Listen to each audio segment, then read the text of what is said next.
19 after 12 in Gauteng, the only municipality controlled by the DA Midvaal could be swallowed up in a merger of several councils to create a single metro after the Municipal Demarcation Board said it's investigating the issue. We'll speak to the DA in a moment, but first, Nkenke Kekana is head of communications for the Gauteng ANC on the line now from Joburg.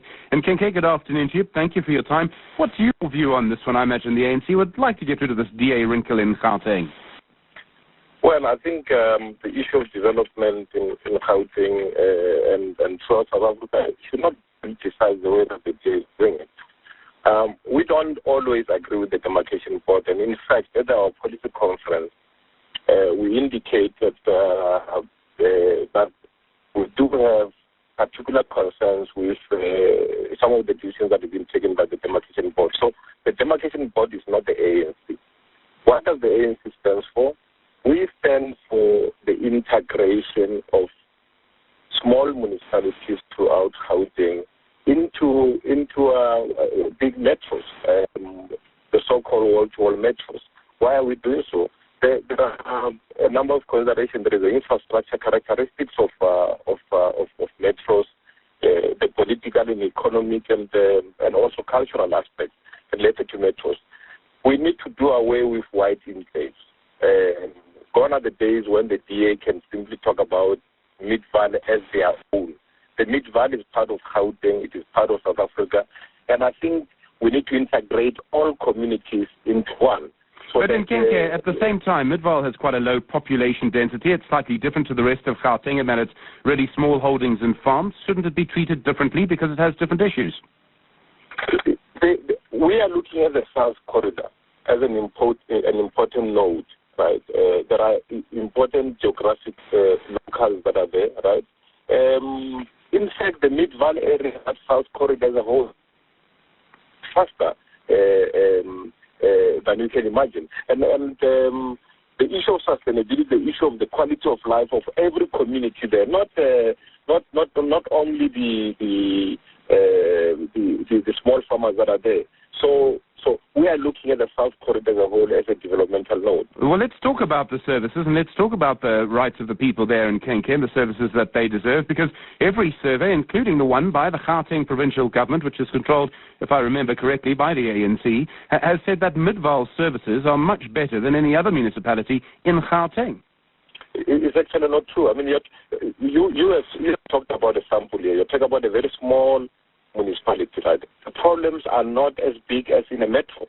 So compare apples with apples, so it's not a fair comparison. But if we have a centre of excellence, an area that's doing well, shouldn't we allow it to continue to do well?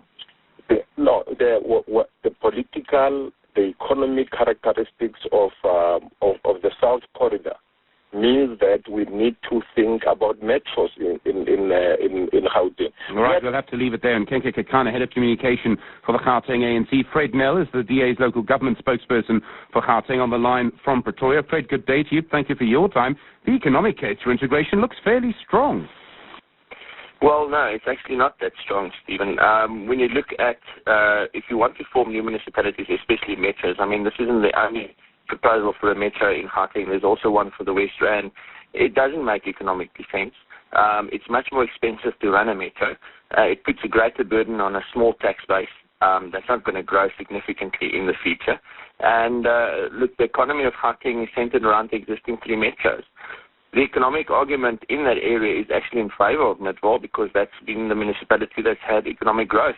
Mfuleni, the one to merge it with, does not have this significant economic growth. So they want to merge a good functioning municipality with a bad functioning municipality, and that doesn't make sense. Aren't you just opposing this to protect your own position? No, because we have the same policy with regards to the West Rand as well, where we feel that all those municipalities should continue to exist on their own. We do agree that the system of district municipalities in Gauteng should have a relook, but that would require a national change in legislation, which we would like to see. But these municipalities are functional and they are viable to continue functioning on their own. And Nkenke Kekana's view is that Midvaal is a bit like a white enclave. He has a point when you look at the demographics, doesn't he? Well, no, I don't think so. If you look at both there, and if you look at the in-migration to the area, it's not just white. It's considerably diverse. And also, if you look at the need for housing in that area, especially RDP housing, then that really negates his argument. If the Demarcation Board does go ahead with this, if it does look at integrating these councils to create one big metro, what will you try and do to stop it? Well, we will obviously mobilize people in the various areas to petition the Demarcation Board to not go ahead with it. I think the Demarcation Board needs to prove its political independence in this whole process and look at objective indicators before they take a final decision on this matter. And we will obviously participate in the process up to the point where there's a final decision, and then we will reconsider our situation. I think that's DA code for going to court. No, not automatically. No. Fred Nell, DA's local government spokesperson for Gauteng. Thank you for your time on the Midday Report.